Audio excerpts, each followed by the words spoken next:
قیامت کے دن حساب ہوگا. آج چھپ چھپ کر فائرنگیں کر کر ناحق قتل کر کے چھپ گئے اور اپنی عقل و دانش اپنے عقل مند سمجھتے ہو خود کو. کسی کو نہیں پتا, اللہ جانتا ہے. ارے جس کو قتل کیا ناحق وہ قیامت کے دن آئے گا اور ایک قاتل تو اس کے سامنے ہوگا. اس دن کہاں بھاگو گے؟ ارے کس کو پکارو گے؟ اللہ ناراض ہوگا, اس کے حبیب ناراض ہوں گے, کس کو پکارو گے؟ چھوڑ دو مسلمانوں کو ڈرانا, چھوڑ دو مسلمانوں کو دھمکانا, چھوڑ دو مسلمانوں کو ستانا. ارے مسلمان آپس سے بھائی بھائی ہیں. مسلمان مسلمان کا بھائی ہوتا ہے. مسلمان مسلمان کو ڈراتا نہیں ہے. مسلمان مسلمان کو دھمکاتا نہیں ہے. مسلمان مسلمان کی آبرو نہیں لوٹتا. مسلمان مسلمان کا قرضہ نہیں کھا جاتا. اللہ تبارک و تعالی ہم سب کو حقوق العباد کے معاملے میں حساسیت عطا فرمائے. خوف خدا ہمیں نصیب ہو جائے, خوف آخرت نصیب ہو جائے. ایک خانیوال لیا گجراوالا باولپور دعوت اسلامی کے سنت و بر ہفتہ وار اجتماع میں جمع ہو کر اسلامی بھائیوں, جمع ہو کر سننے والے اسلامی بھائیوں, مدنی چینل کے ناظرین, انٹرنیٹ کے ناظرین, حقوق العباد کا معاملہ بڑا نازک ہے مگر آج کل بے باکی کا دورہ ہے. آؤ میں تمہیں امیر اہل سنت کے عطا کردہ ارشادات پیش کرنے کی کوشش کرتا ہوں. چنانچہ آپ ظلم کا انجام کے صفحہ نمبر 19 پر لکھتے ہیں, حقوق العباد کا معاملہ بڑا نازک ہے مگر آج کل بے باکی کا دور ہے. عوام تو کجا خواص کہلانے والے بھی عموماً اس کی طرف سے غافل رہتے ہیں. غصے کا مرض عام ہے, اس کی وجہ سے اکثر خواص بھی لوگوں کی دل آزاری کر بیٹھتے ہیں اور اس کی طرف ان کی بالکل توجہ نہیں ہوتی کہ کسی مسلمان کی بلا وجہ شرعی دل آزاری گناہ حرام اور جہنم میں لے جانے والا کام ہے. میرے آقا اعلی حضرت رحمت اللہ تعالی علیہ فتاوی رضیہ شریف جلد 12 صفحہ نمبر 342 میں طبرانی شریف کے حوالے سے نقل کرتے ہیں, سلطان دو جہاں صلی اللہ تعالی علیہ وسلم کا فرمان عبرت نشان ہے, من آذا مسلمن فقد آذانی ومن آذانی فقد آذ اللہ. جس نے بلا وجہ شرعی کسی مسلمان کو ایذا دی اس نے مجھے ایذا دی, اور جس نے مجھے ایذا دی اس نے اللہ کو ایذا دی. اللہ رسول عز و جل صلی اللہ تعالی علیہ وسلم کو ایذا دینے والا یہ کیسے فلاح پا سکتا ہے؟ یہ میں اپنی طرف سے عرض کرتا ہوں. پیارے پیارے اسلامی بھائیوں,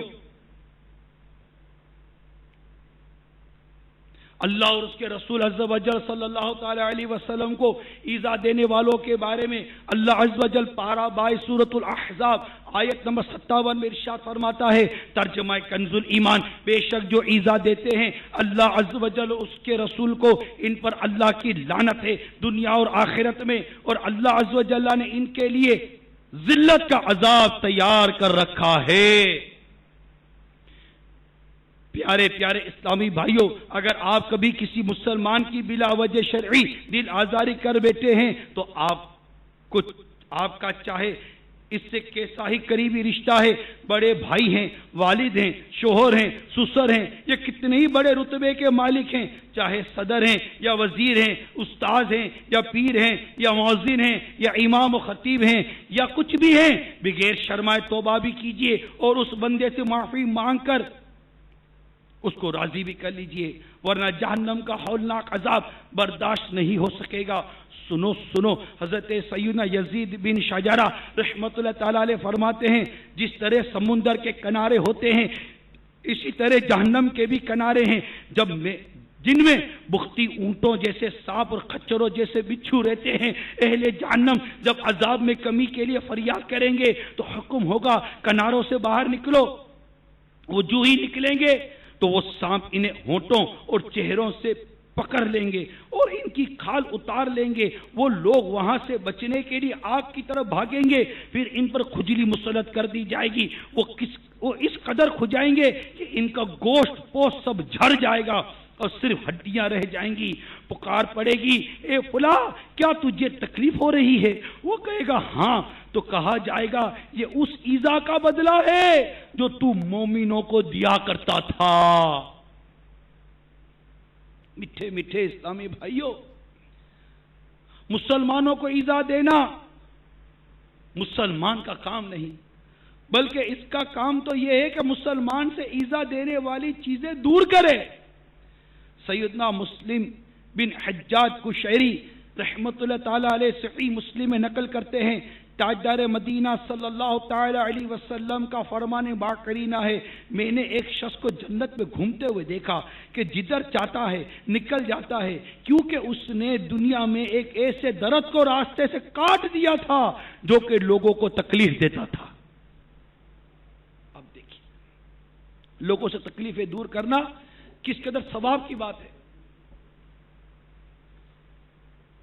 چنانچہ ایک اور حدیث پاک بھی سنیے. سرکار مدینہ راحت قلب و سینہ صلی اللہ تعالی علیہ وآلہ وسلم کا فرمان عالی شان ہے.